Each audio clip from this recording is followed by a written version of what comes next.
रात का सन्नाटा, पेड़ों से टकराती ठंडी हवा और अंधेरे में घुली हुई रहस्यमय परछाइयां। ऐसी खामोशी में अगर अचानक कोई कदमों की आहट सुनाई दे तो डर की एक ठंडी लहर रगों में दौड़ जाती है। दोस्तों, स्वागत है आपका मिडनाइट खून में, जहां हर रात हम आपके लिए लाते हैं सच्ची और काल्पनिक डरावनी कहानियां। भूत प्रेत, तांत्रिक विद्या, शापित हवेलियां और अनजानी परछाइयां। यहां आपको मिलेगा डर और रहस्य का वो संगम जिसे सुनकर आपकी रूह कांप उठेगी। तो लाइट्स ऑफ कीजिए, हेडफोन लगाइए, क्योंकि आज की कहानी अब शुरू होने वाली है। गर्मियों की छुट्टियां थीं। 19 साल का आरव, जो शहर में पढ़ाई करता था, अपने दादा दादी से मिलने गांव आया था। गांव का नाम था बिलौरीपुर, एक छोटा सा कस्बा जहां ज्यादातर लोग खेतीबाड़ी और पशुपालन में लगे रहते थे। गांव की हवा शहर से बिल्कुल अलग थी। सांस लेने पर मिट्टी और पेड़ों की खुशबू महसूस होती थी। आरव को गांव बहुत अच्छा लगता था, लेकिन उसकी एक आदत थी, वो रहस्यों को तलाशने का शौकीन था। किताबों, पुरानी कहानियों और अजीब जगहों को खोजने का जुनून उसके अंदर बचपन से था। पहली ही शाम, जब वो बरामदे में बैठा नींबू पानी पी रहा था, दादी ने कहा, आरव, याद रखना, शाम के बाद जंगल की तरफ मत जाना। आरव ने चौंक कर पूछा, कौन सा जंगल दादी? दादी ने धीरे से फुसफुसाते हुए कहा, वही गांव के पश्चिम में जो जंगल है। लोग उसे निषिद्ध जंगल कहते हैं। वहां अजीब घटनाएं होती हैं बेटा, वहां कोई नहीं जाता। आरव मुस्कुराया। उसकी जिज्ञासा और बढ़ गई। अगले दिन कॉलेज की छुट्टियों में गांव आई उसकी क्लासमेट रिया उससे मिलने पहुंची। रिया भी पास के गांव में अपने नाना नानी के घर आई थी। दोनों की अच्छी दोस्ती थी।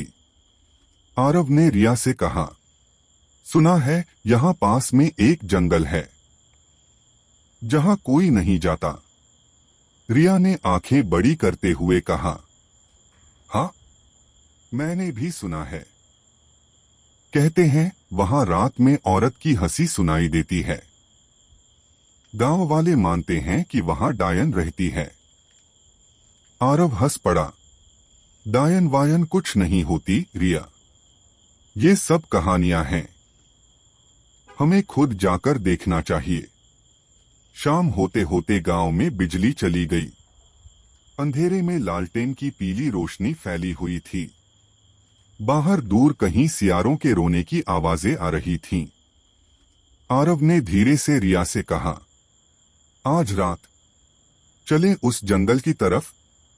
रिया पहले तो डरी, फिर दोस्ती और जिज्ञासा दोनों ने उसे मजबूर किया।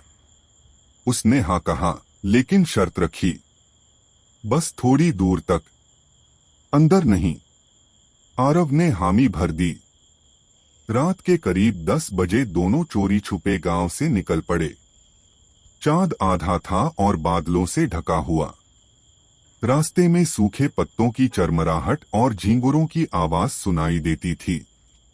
जैसे जैसे वे जंगल की ओर बढ़े, हवा ठंडी होने लगी। पेड़ों की डालियां आपस में टकराकर अजीब सी सरसराहट कर रही थीं। रिया कांपते हुए बोली, आरव, मुझे अच्छा नहीं लग रहा। आरव बोला, डर मत, मैं हूं न। जंगल का किनारा आते ही उन्हें टूटी फूटी मूर्तियां और बिखरे पत्थर दिखे, जैसे कभी यहाँ कोई मंदिर रहा हो। अचानक हवा का एक तेज झोंका चला और दोनों को साफ साफ लगा कि कहीं से औरत की हंसी आई है। रिया चीख पड़ी, आरव, सुना तूने? आरव का चेहरा भी उतर गया था, लेकिन उसने हिम्मत दिखाते हुए कहा, शायद हवा की आवाज होगी। तभी दूर किसी पेड़ की डाल पर एक काली परछाई हिली। रिया ने डरकर आरव का हाथ पकड़ लिया। और तभी रिया की आंखें उलट गईं और वो जमीन पर गिरकर बेहोश हो गई। आरव घबरा गया। उसने उसे उठाने की कोशिश की, लेकिन तभी वही काली परछाई और साफ दिखने लगी लंबे खुले बाल, सफेद कपड़े और लाल चमकती आंखें। आरव का खून जम गया। वो समझ गया, ये कोई इंसान नहीं, वो डायन थी। रिया बेहोश जमीन पर पड़ी थी। उसकी सांसें चल रही थीं, लेकिन चेहरा बिल्कुल पीला पड़ चुका था। आरव ने घबराकर उसे हिलाया, लेकिन वो निश्चल पड़ी रही। आरव की नजर दोबारा उस परछाई की तरफ गई। चांद बादलों से निकल आया था और उसकी हल्की रोशनी में वो आकृति और साफ दिखाई देने लगी। लंबे काले बाल जमीन तक लटक रहे थे। सफेद कपड़ा हवा में लहरा रहा था और चेहरा मानो इंसानी होते हुए भी कुछ विकृत था। उसकी आंखें लाल लाल जल रही थीं जैसे अंगारे। आरव की रूह कांप गई। उसके कदम पीछे हटने लगे। अचानक उस औरत जैसी आकृति ने धीमे स्वर में हंसना शुरू किया। वो हंसी इतनी ठंडी और डरावनी थी कि आरव का दिल सीने से बाहर निकलने लगा। आरव ने हिम्मत जुटाई और रिया को उठाकर गांव की तरफ दौड़ पड़ा। उसके पैर कांप रहे थे, लेकिन किसी तरह वो खेतों के रास्ते से भागते हुए वापस दादी के घर पहुंचा। दादी ने दरवाजा खोला और उसे उस हालत में देखकर दंग रह गईं। हे भगवान, ये लड़की को क्या हुआ? आरव हांफते हुए बोला। जंगल में कोई था, कोई औरत। दादी का चेहरा पीला पड़ गया। उन्होंने तुरंत घर के अंदर तुलसी के पास दिया जलाया और रिया के माथे पर गंगाजल छिड़का। कुछ देर बाद रिया धीरे धीरे होश में आई, लेकिन उसकी आंखों में अजीब सी खोई हुई नजर थी, जैसे उसने कुछ ऐसा देख लिया हो जो इंसान की आंखें सहन नहीं कर सकती। अगली सुबह गांव में ये खबर फैल गई कि आरव और रिया रात में निषिद्ध जंगल के पास गए थे। लोग उन्हें घेर कर सवाल करने लगे। एक बुजुर्ग बोला, बेटा, तूने बड़ी गलती कर दी। वहां जाना मौत को न्योता देने जैसा है। दूसरा आदमी फुसफुसाया, वो वही थी, डायन, जिसने सालों से गांव को श्राप दिया है। आरव ने हिम्मत करके पूछा, आखिर ये डायन कौन है? सब डरते क्यों हैं उससे? लेकिन गांव वाले कुछ साफ नहीं बता पाए। बस इतना बोले, बेटा, उस जंगल में मत जाना। जो गया वो लौटा नहीं, या फिर लौटा भी तो जिंदा नहीं रहा। आरव के मन में और सवाल उठने लगे। उसकी जिज्ञासा और बढ़ गई। शाम को जब वो गांव के पुराने कुएं के पास बैठा था, तभी एक बुजुर्ग पंडित उससे मिलने आए। उनका नाम था पंडित आदित्य शास्त्री। सफेद दाढ़ी, माथे पर चंदन का तिलक और हाथ में जपमाला। उन्होंने धीरे से कहा, बेटा, जो तुमने देखा वो साधारण आत्मा नहीं, वो श्रापित आत्मा है। उसे सब लोग डायन कहते हैं। आरव ने उत्सुक होकर पूछा, कौन थी वो? और ये जंगल निषिद्ध क्यों है? पंडित ने गहरी सांस ली और बोले, ये कहानी बहुत पुरानी है। उस औरत का नाम था तारा। वो दिखने में बहुत सुंदर थी, लेकिन गांव वाले मानते थे कि वो तंत्र मंत्र जानती है। जब भी गांव में कोई बीमारी या अनहोनी होती, लोग उस पर इल्जाम लगाते। एक रात कुछ लोगों ने मिलकर उस पर जादू टोना करने का आरोप लगाया और उसे उसी जंगल में पेड़ से बांधकर जिंदा जला दिया। आरव के रोंगटे खड़े हो गए। पंडित आगे बोले, मरते वक्त उसने सबको श्राप दिया था कि उसकी आत्मा शांति नहीं पाएगी और जब तक गांव में कोई उसकी सच्चाई नहीं जान लेता, तब तक मौत और अनहोनी गांव वालों का पीछा करेगी।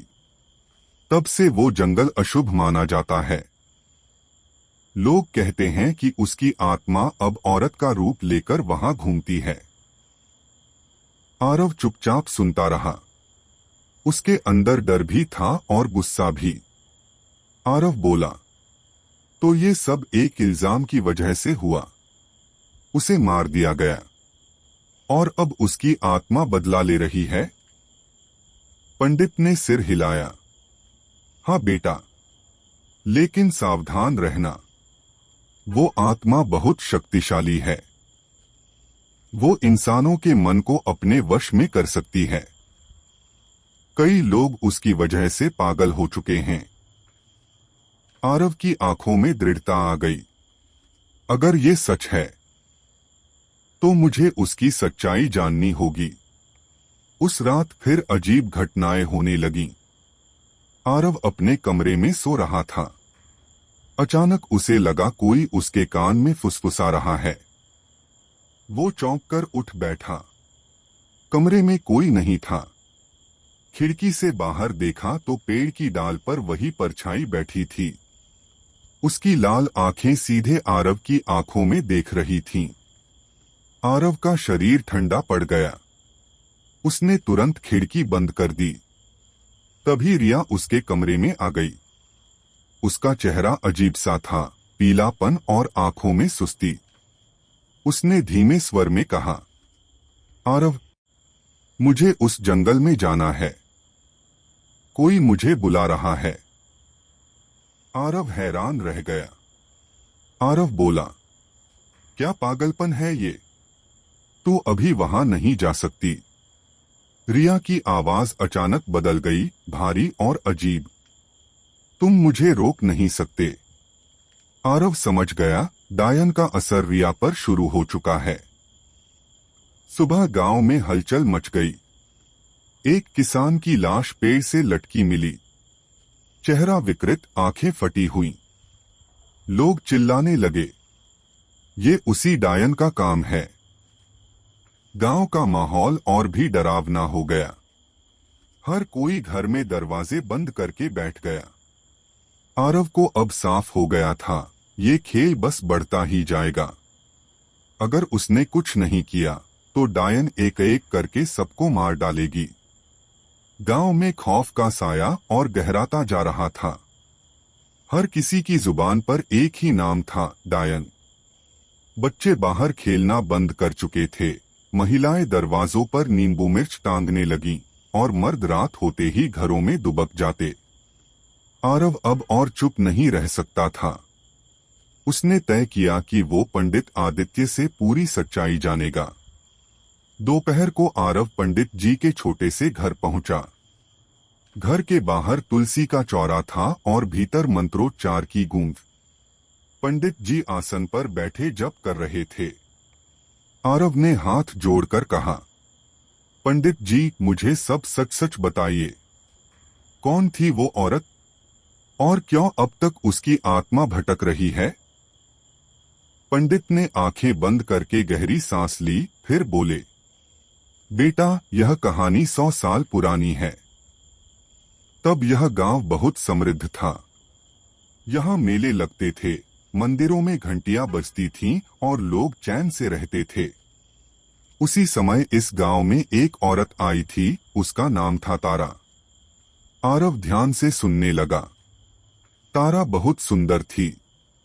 उसके लंबे काले बाल, गोरा चेहरा और बड़ी बड़ी आंखें थीं। गांव का हर आदमी उसकी ओर खींचता था, लेकिन उसकी असली पहचान किसी को नहीं मालूम थी। कुछ कहते थे वो विधवा है, कुछ कहते थे वो परदेसी। लेकिन धीरे धीरे गांव वालों ने नोटिस किया कि जहां जहां तारा जाती वहां अजीब घटनाएं होती। आरव ने बीच में टोका, कैसी घटनाएं? पंडित की आवाज और धीमी हो गई। कभी अचानक पशु बीमार पड़ जाते, कभी खेतों में आग लग जाती, कभी बच्चे बीमार होकर मर जाते। लोग मानने लगे कि तारा काला जादू करती है। पर सच ये था कि वो तंत्र और आयुर्वेद जानती थी। कई बार उसने बीमारों का इलाज भी किया। लेकिन इंसान जो समझ नहीं पाता, उससे डरता है। पंडित की आंखें भर आईं। एक रात गांव में भयंकर महामारी फैली। कई लोग मर गए। सबने तारा पर इल्जाम लगाया कि वही कारण है। गांव वालों ने मिलकर तय किया कि उसे खत्म करना होगा। उसे घर से घसीटकर जंगल में लाया गया, पेड़ से बांध दिया और बिना सुने बिना जांच किए जिंदा जला दिया। आरव के हाथ कांप गए। क्या इंसानों ने ही उसे मार डाला? पंडित ने सिर हिलाया। हाँ, और मरते समय तारा चीखी थी, तुम सबने मुझे बेगुनाह मार डाला। तुम्हारा सुख, तुम्हारी पीढ़ियां सब छीन लूंगी। इस गांव को श्राप देती हूं। यहां हर घर मातम देखेगा और मेरी आत्मा तब तक चैन नहीं पाएगी जब तक मेरा सच सामने न आए। आरव की रूह कांप गई। अब वो समझ चुका था कि डायन क्यों गांव वालों को नहीं छोड़ती। उस रात रिया की हालत और बिगड़ने लगी। वो बिस्तर पर लेटी थी, लेकिन अचानक उठकर अजीब बातें करने लगी। वो आ रही है, वो मुझे बुला रही है, मैं उसके पास जाना चाहती हूँ। उसकी आंखें लाल हो जाती, आवाज भारी हो जाती। दादी डरकर पूजा करने लगी। आरव ने उसे रोकने की कोशिश की, लेकिन रिया ने इतनी ताकत से उसका हाथ झटका कि वो पीछे गिर पड़ा। ये कोई साधारण ताकत नहीं थी। स्पष्ट था कि रिया पर तारा की आत्मा का असर गहराता जा रहा है। अगले ही दिन गांव में फिर एक हादसा हुआ। इस बार गांव के प्रधान की पत्नी कुएं में डूबी मिली। लोग इकट्ठे होकर चिल्लाने लगे, ये सब उस डायन का काम है, हमें गांव छोड़ना होगा। पंडित जी ने सबको शांत किया और कहा, डरने से कुछ नहीं होगा, हमें उपाय करना होगा, लेकिन उसके लिए हमें तारा की आत्मा से सामना करना पड़ेगा। लोग कांप उठे, किसी में हिम्मत नहीं थी। आरव ने आगे बढ़कर कहा, मैं तैयार हूं। अगर मुझे इसकी वजह से रिया को बचाना पड़े तो मैं कुछ भी करूंगा। पंडित जी ने आरव को अलग ले जाकर समझाया, बेटा, तारा की आत्मा बहुत शक्तिशाली है, लेकिन हर आत्मा की कमजोरी भी होती है। उसकी आत्मा को बांधने के लिए हमें वही जगह चुननी होगी जहां उसे मारा गया था, जंगल का वो प्राचीन पीपल का पेड़। वहां विशेष अनुष्ठान करना होगा। लेकिन ध्यान रहे, वो आत्मा तुम्हें धोखा देगी, लुभाएगी और डराएगी। तुम्हें अपने मन को मजबूत रखना होगा। आरव ने सिर हिलाया, मैं डरूंगा नहीं। उस रात जब आरव सो रहा था, उसे सपना आया। उसने खुद को उसी जंगल में खड़ा पाया। सामने तारा खड़ी थी, लेकिन इस बार वो डरावनी नहीं, बल्कि बेहद खूबसूरत दिख रही थी। उसकी आंखों में आंसू थे। तारा ने धीमे स्वर में कहा, आरव, लोग मुझे डायन कहते हैं, पर क्या मैं सचमुच डायन हूं? मैंने तो बस इलाज किया था। क्या मेरी गलती सिर्फ इतनी थी कि मैं अलग थी? आरव कुछ बोल नहीं पाया। उसके दिल में सहानुभूति जागने लगी। तारा मुस्कुराई और बोली, तुम्हारे जैसे इंसान की मुझे तलाश थी। अगर तुम मेरे साथ चलो तो मैं तुम्हारी रिया को छोड़ दूंगी। बस मेरे साथ सदा के लिए रहना होगा। आरव ने चौंक कर कहा, क्या तुम मुझे बांधना चाहती हो? अचानक तारा की मुस्कान भयानक हंसी में बदल गई। उसके चेहरे पर झुलसी हुई चमड़ी उभर आई, बाल बिखर गए और लाल जीभ लटक गई। कोई मुझे रोक नहीं सकता। आरव पसीने से भीग कर जाग गया। सुबह होते ही आरव पंडित जी के पास गया। पंडित जी, अब और इंतजार नहीं कर सकता। रिया को बचाना है। बताइए हमें क्या करना होगा? पंडित जी ने गंभीर स्वर में कहा, आज रात अमावस्या है। यही सबसे सही समय है। हम जंगल के उस पीपल के पेड़ पर अनुष्ठान करेंगे। मंत्रोच्चार, अग्नि और तंत्र की शक्ति से हम तारा की आत्मा को बांधने की कोशिश करेंगे। लेकिन सावधान रहना, अगर तुम्हारा दिल डगमगाया तो वो तुम्हें भी अपना बना लेगी। आरव की आंखों में दृढ़ता थी। वो तैयार था अपनी जान की बाजी लगाने को भी। अमावस्या की रात पास आती जा रही थी। पूरे गांव पर अजीब सी खामोशी छाई हुई थी। हर घर के दरवाजे बंद थे, मानो लोग खुद को किसी तूफान से बचाना चाहते हों। लेकिन डर सिर्फ बाहर का नहीं था, डर तो उनके दिलों में घर कर चुका था। आरव अपने कमरे में बैठा रिया के पास था। रिया का शरीर गर्म था, माथे पर पसीना और आंखें बंद। कभी कभी वो बड़बड़ाती, मुझे बुला रही है, मुझे उसके पास जाना है। आरव का दिल कांपता, लेकिन उसने हिम्मत नहीं छोड़ी। उसने तय कर लिया था कि आज रात वो और पंडित जी जंगल में जाएंगे और श्राप को तोड़ने की कोशिश करेंगे। रात के करीब 8 बजे अचानक गांव में कुत्ते जोर जोर से भौंकने लगे। हवा में अजीब सी सड़ांध फैल गई। लोग खिड़कियों से झांकते हुए दरवाजे और कसकर बंद करने लगे। तभी मंदिर की घंटी अपने आप बजने लगी। किसी ने हाथ नहीं लगाया था, लेकिन टन्न टन्न टन्न की आवाज पूरे गांव में गूंजने लगी। आरव ने खिड़की से बाहर झांका। आसमान पर काले बादल छा गए थे। बिजली चमक रही थी और दूर खेतों के बीच उसे वही परछाई खड़ी दिखी। लंबी सफेद साड़ी में लिपटी, लाल आंखें चमक रही थीं। रिया अचानक बिस्तर से उठ बैठी।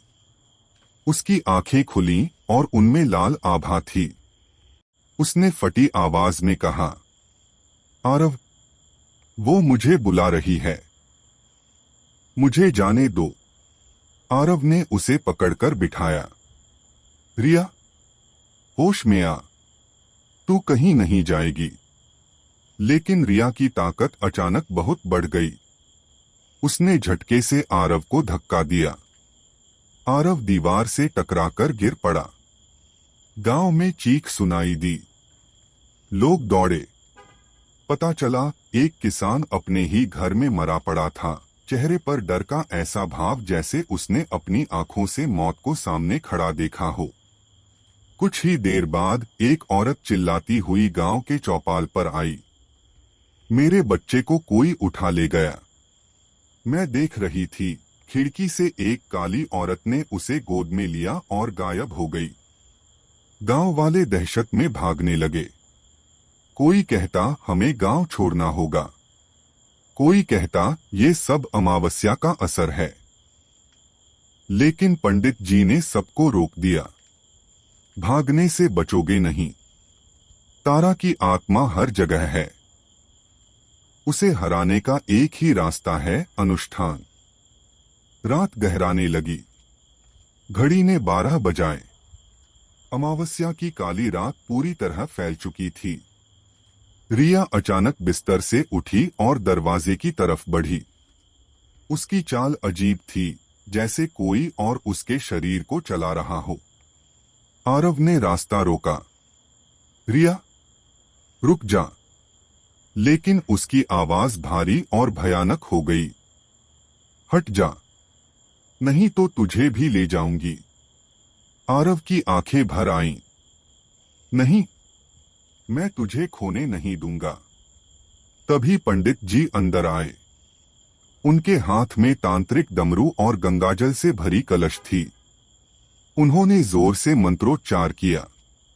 रिया जमीन पर गिरकर तड़पने लगी। उसकी चीख गांव भर में गूंज गई। पंडित जी बोले, इसे तुरंत जंगल ले चलो, वही अनुष्ठान होगा।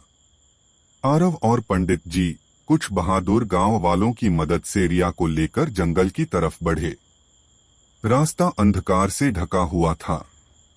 हर ओर उल्लुओं की आवाजें, पेड़ों की शाखाओं की सरसराहट और जमीन से उठती ठंडी धुंध।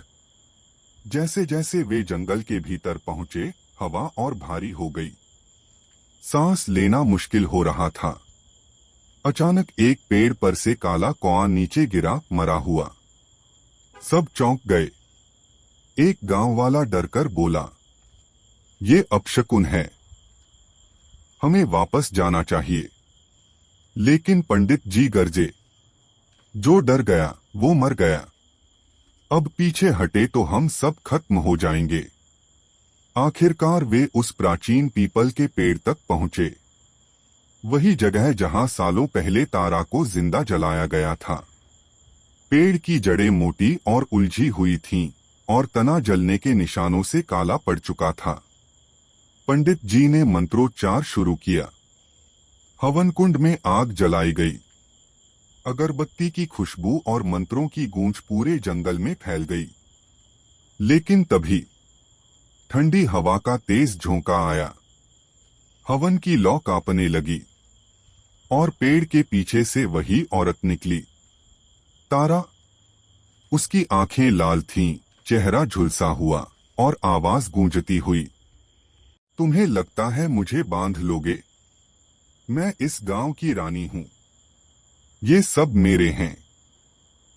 गांव वाले डरकर पीछे हट गए। तारा ने आरव की ओर देखा और मुस्कुराई। आरव, तू मुझे रोकने आया है? लेकिन देख, तेरी रिया अब मेरी है।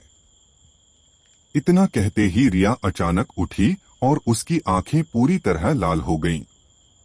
उसने अपने बालों से आरव को जकड़ लिया। आरव छूटने की कोशिश करता रहा लेकिन ताकत बेकार थी। तारा की हंसी गूंजने लगी, इंसान, तू मुझे हरा नहीं सकता। मुझे जलाया था इन गांव वालों ने, अब मैं उनकी हर पीढ़ी को जलाकर राख करूंगी। पंडित जी ने ऊंची आवाज में मंत्र पढ़ना शुरू किया। गंगाजल छिड़कते ही रिया की पकड़ थोड़ी ढीली हुई। आरव ने मौका पाकर खुद को छुड़ाया। पंडित जी गरजे, हे देवी शक्तियों, इस श्रापित आत्मा को बांध दो। हवन कुंड की लौ अचानक बड़ी हो गई। उसकी आवाज इतनी भयानक थी कि आसमान में कौए झुंड बनाकर उड़ गए। लेकिन ये तो बस शुरुआत थी।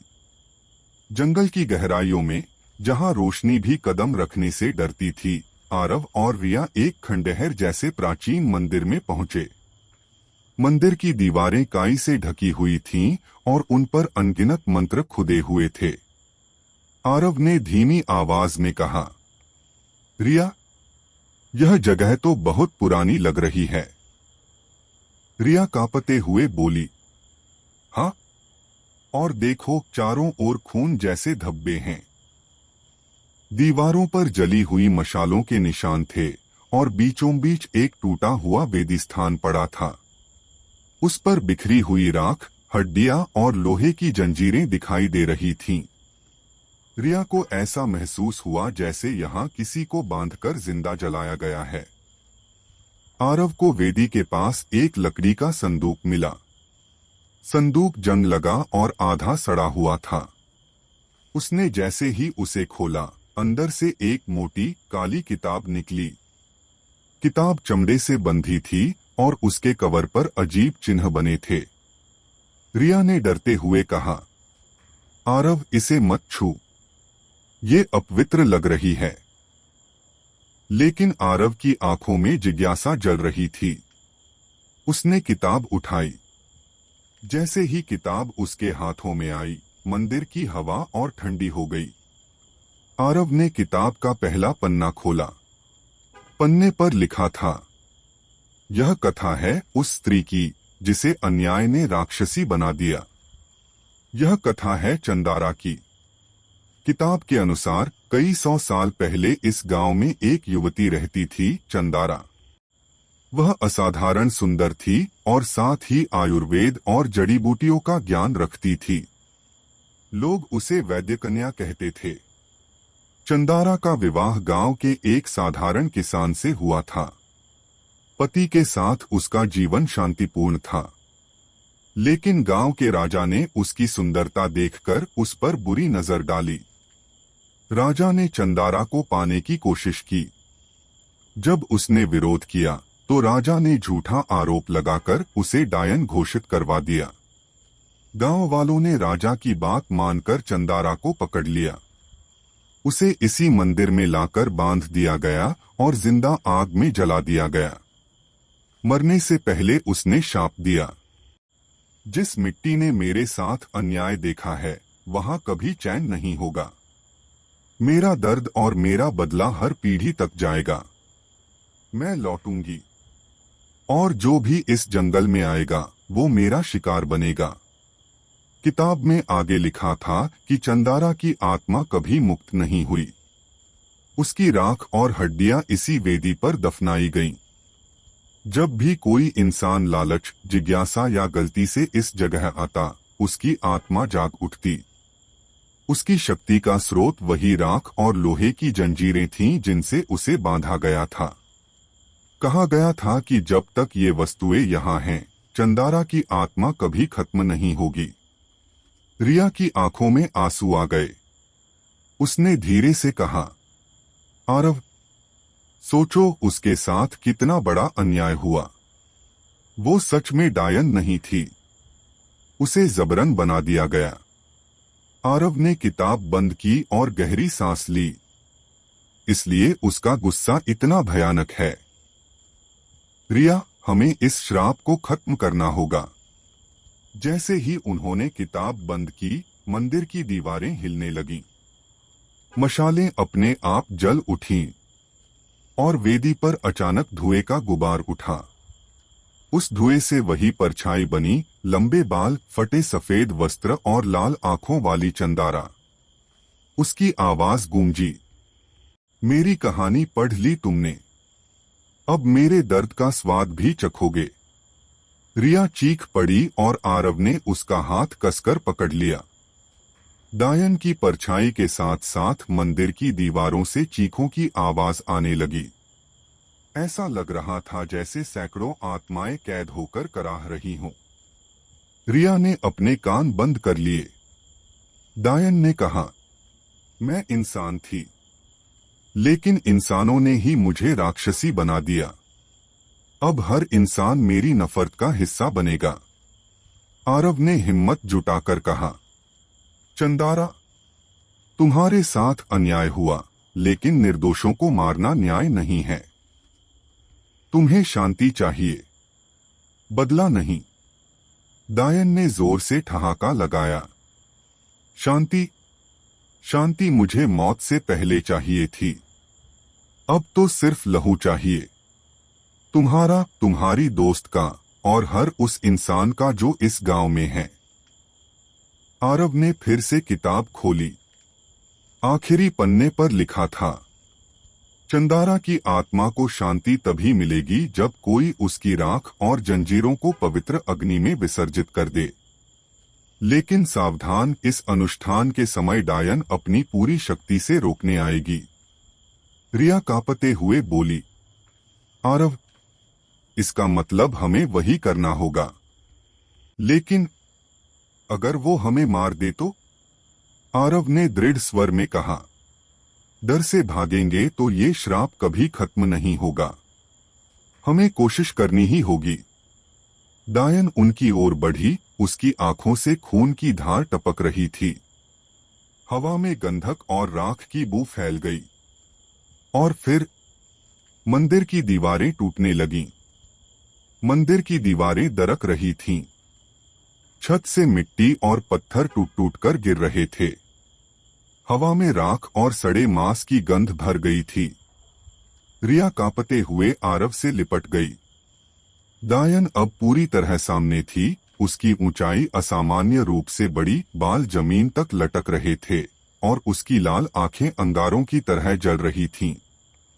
उसके चारों ओर अंधेरे का धुंधला घेरा घूम रहा था। वह फुफकारती हुई बोली, तुमने मेरी किताब पढ़ ली, अब भाग नहीं सकते। तुम्हारे जिस्म मेरी भूख मिटाएंगे। आरव ने कांपते हुए किताब खोली और आखिरी पन्ने पर लिखे मंत्र पढ़े। उसमें लिखा था कि चंदारा की राख और जंजीरों को पवित्र अग्नि में विसर्जित करना होगा। रिया ने कांपती आवाज में कहा, लेकिन यहाँ पवित्र अग्नि कहाँ से लाएं? आरव ने इधर उधर देखा और वेदी पर पड़े टूटे दीपक को उठाया। उसमें थोड़ा सा तेल बचा हुआ था। उसने अपनी जेब से माचिस निकाली जो वह आदतन साथ रखता था और दीपक जला दिया। दीपक की लौ छोटी थी लेकिन उसमें अजीब सी चमक थी। आरव ने दृढ़ स्वर में कहा, रिया, यही हमारी पवित्र अग्नि है। हमें राख और जंजीरें इसमें डालनी होंगी। जैसे ही वे राख और जंजीरें उठाने लगे, मंदिर की दीवारों से काली काली परछाइयां निकलने लगीं। ये वही आत्माएं थीं जो चंदारा के श्राप से कैद थीं।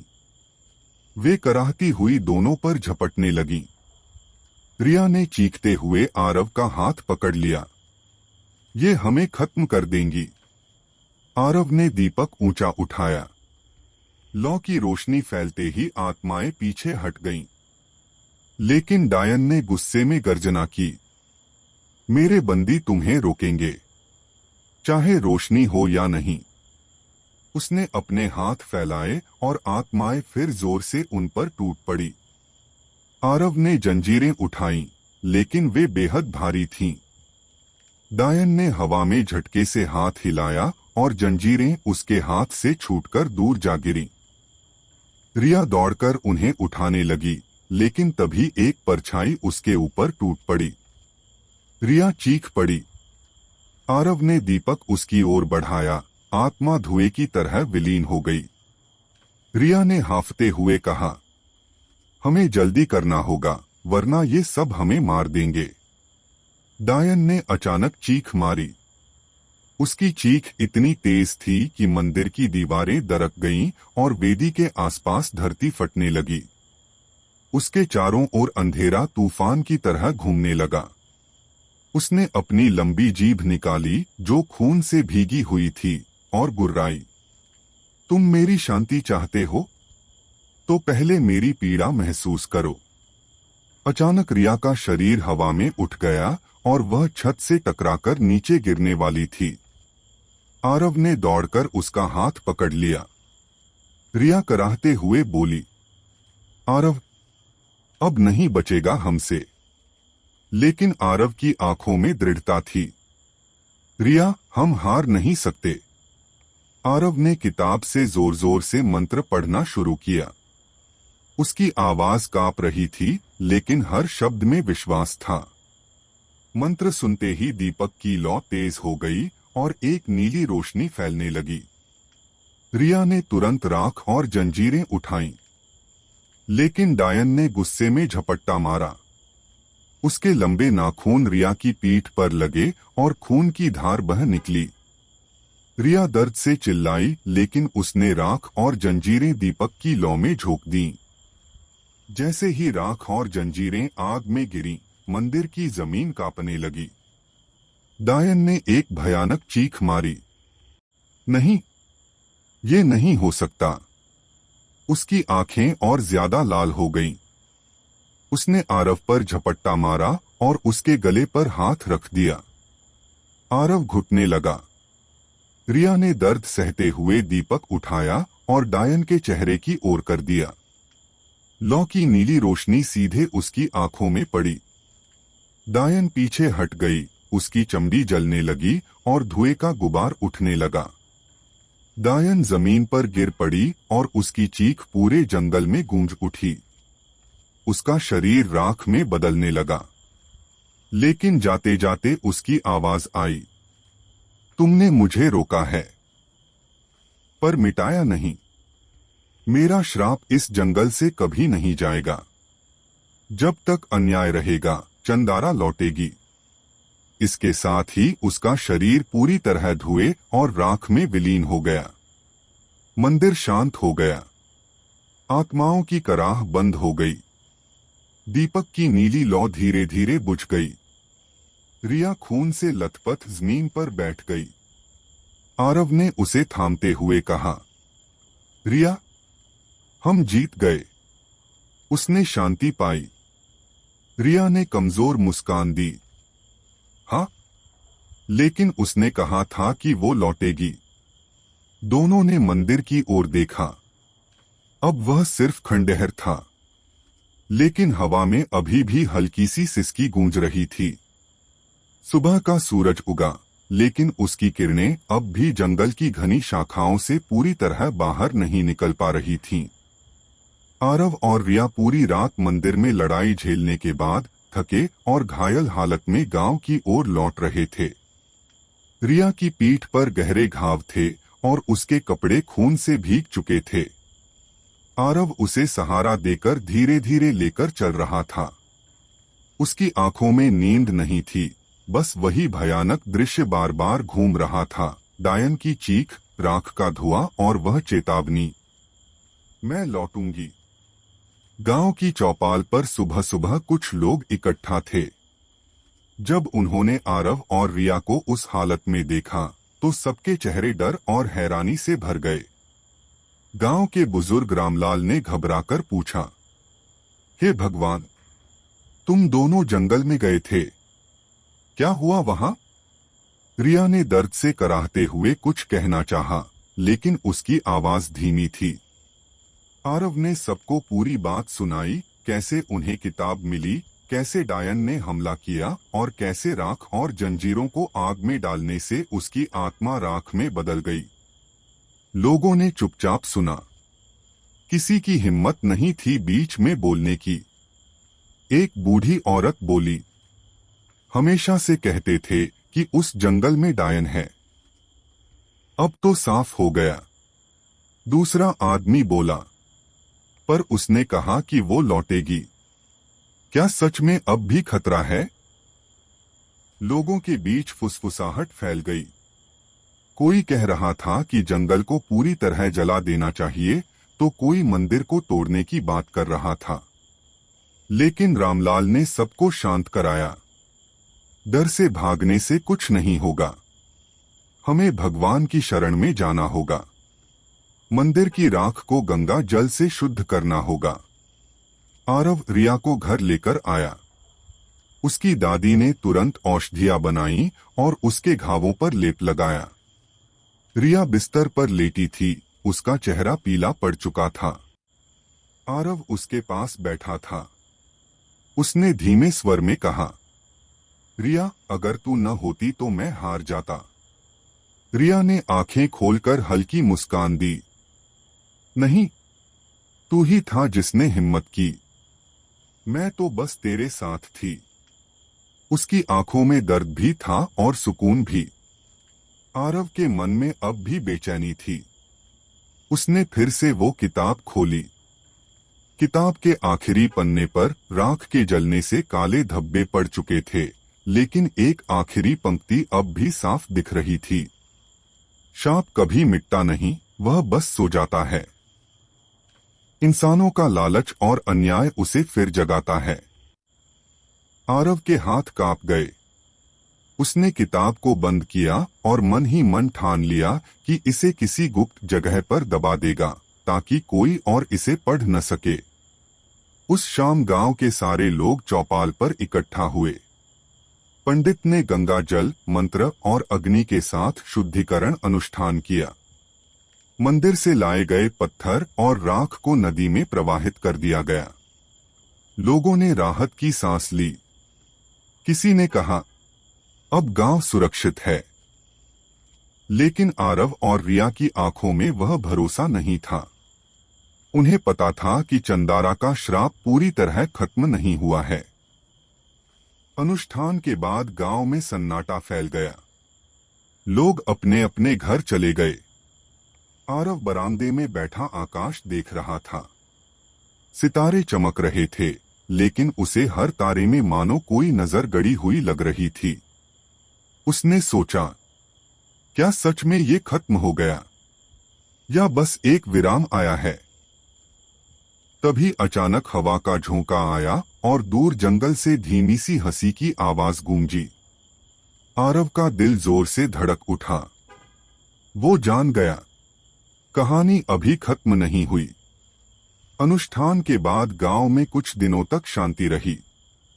लोग फिर से अपनी खेतीबाड़ी और रोजमर्रा की जिंदगी में व्यस्त हो गए। ऐसा लगने लगा कि मानो सारा डर और श्राप अब अतीत की बात हो गया हो। लेकिन आरव और रिया के मन से वो रात नहीं निकल रही थी। रिया के घाव धीरे धीरे भर रहे थे, पर उसकी आत्मा पर पड़े डर के निशान अब भी ताजा थे। आरव की आंखों में बेचैनी साफ झलकती थी। एक सुबह आरव उठा तो उसने देखा वो रहस्यमयी किताब, जिसे उसने अपने कमरे की संदूकची में छिपाकर रखा था, गायब थी। उसका दिल जोर से धड़क उठा। उसने पूरा कमरा छान मारा, लेकिन किताब कहीं नहीं मिली। आरव बुदबुदाया, ये कैसे हो सकता है? मैंने तो इसे ताला लगाया था। रिया ने चिंतित होकर कहा, अगर ये किताब किसी गलत हाथ में चली गई तो फिर वही सब दोबारा हो सकता है। आरव ने सोचा, क्या चंदारा की आत्मा ने ही इसे खींच लिया? गांव में अमावस्या की रात आने वाली थी। गांव के बुजुर्गों के अनुसार यह रात हमेशा अशुभ होती थी। कहा जाता था कि इस रात आत्माओं की शक्ति कई गुना बढ़ जाती है। रिया ने कांपते हुए कहा, आरव, मुझे डर है कि उस रात कुछ भयानक होगा। आरव ने उसकी आंखों में देखते हुए कहा, अगर ऐसा हुआ तो हम फिर सामना करेंगे। हम डरकर भाग नहीं सकते। अमावस्या से एक दिन पहले ही अजीब घटनाएं शुरू हो गईं। गांव की औरतों ने बताया कि कुएं से औरत की रोने की आवाज आती है। कुछ लोगों ने देखा कि पेड़ों की डाल पर सफेद साया झूल रहा है। पशु अचानक रात में चीख चीख कर मरने लगे।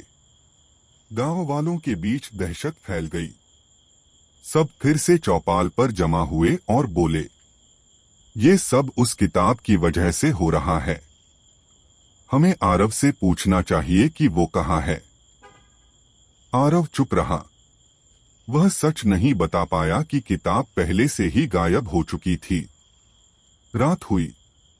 पूरा गांव सन्नाटे में डूबा था। आसमान काला था, कहीं कोई तारा नहीं। हवा रुक रुक कर चल रही थी, लेकिन उसमें मिट्टी और खून की गंध घुली थी। अचानक गांव के पश्चिम से, उसी जंगल की तरफ से एक चीख गूंजी। चीख इतनी भयानक थी कि पूरे गांव की नींद टूट गई। लोग घरों से बाहर आकर कांपने लगे। रिया ने आरव का हाथ पकड़ लिया। वो लौट आई है। जंगल से धुएं का एक गुबार उठता दिखाई दिया। उसमें वही आकृति बनी, चंदारा की। लेकिन इस बार वो और भी भयावह थी। उसका चेहरा आधा पिघला हुआ, आंखों से खून बहता हुआ और बाल जमीन पर रेंगते हुए। उसकी आवाज गूंजी, तुमने सोचा कि राख और जंजीरों को जलाकर मुझे खत्म कर दोगे? मूर्खों, मेरी आत्मा किताब में बसी है। जब तक अन्याय रहेगा, मैं लौटती रहूंगी। गांव वाले चीखते हुए भागने लगे। चंदारा सीधा आरव की ओर बढ़ी। उसकी लाल आंखें आरव को घूर रही थीं। आरव ने मशाल उठाई, लेकिन इस बार उसकी रोशनी बेअसर थी।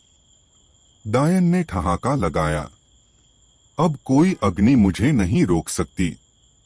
अब मैं अपने खून का बदला लूंगी। उसी वक्त रिया ने अचानक किताब को देखा। वो उसके पैरों के पास पड़ी थी, मानो खुद ब खुद वहां आ गई हो। रिया ने किताब उठा ली। डायन गर्जी, उसे छूने की जुर्रत मत करना। लेकिन रिया ने किताब खोल दी। उसमें लिखा था कि अगर कोई आत्मा अपनी जान देकर इस किताब को अग्नि में समर्पित करे, तभी श्राप टूट सकता है। रिया की आंखों में आंसू आ गए। उसने आरव की ओर देखा और मुस्कुराई। आरव, अब समय आ गया है। मेरा बलिदान ही उसे रोक सकता है। आरव चीख पड़ा, नहीं, मैं तुझे खो नहीं सकता। लेकिन रिया ने उसकी परवाह नहीं की। उसने किताब को सीने से लगाया और पास की जलती मशाल पर कूद गई। आग की लपटों में उसका शरीर घिर गया। उसकी चीख जंगल में गूंज उठी। जैसे ही किताब जलकर राख हुई, पूरा जंगल हिल गया। डायन की चीख और भी भयानक हो गई।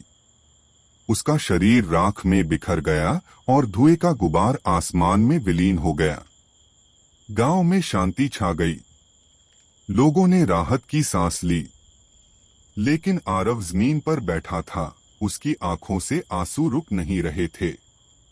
उसने रिया की जली हुई राख अपनी मुट्ठी में ली और बुदबुदाया, तू हमेशा मेरे साथ रहेगी। कुछ हफ्तों बाद गांव सामान्य हो गया। लोगों ने सोचा कि श्राप हमेशा के लिए खत्म हो चुका है। लेकिन एक रात जब आरव अकेला अपने कमरे में बैठा था, उसने खिड़की पर दस्तक सुनी। उसने बाहर झांका। वहां कोई नहीं था। लेकिन अचानक उसे पीछे से एक धीमी हंसी सुनाई दी। वो हंसी बिल्कुल वही थी, चंदारा की। आरव का खून जम गया। उसने महसूस किया कि रिया का बलिदान महान था, लेकिन श्राप सचमुच कभी खत्म नहीं। तो दोस्तों, यह थी आज की डरावनी कहानी मिडनाइट खून से। अगर आपको हमारी स्टोरी पसंद आई हो तो चैनल को सब्सक्राइब करें, वीडियो को लाइक और शेयर करना न भूलें। हमसे जुड़िए ताकि हर रात आपके कानों तक पहुंचे एक नई डरावनी दास्तान। फिर मिलेंगे अगली रहस्यमयी कहानी में। तब तक सुरक्षित रहिए और अंधेरे से सावधान।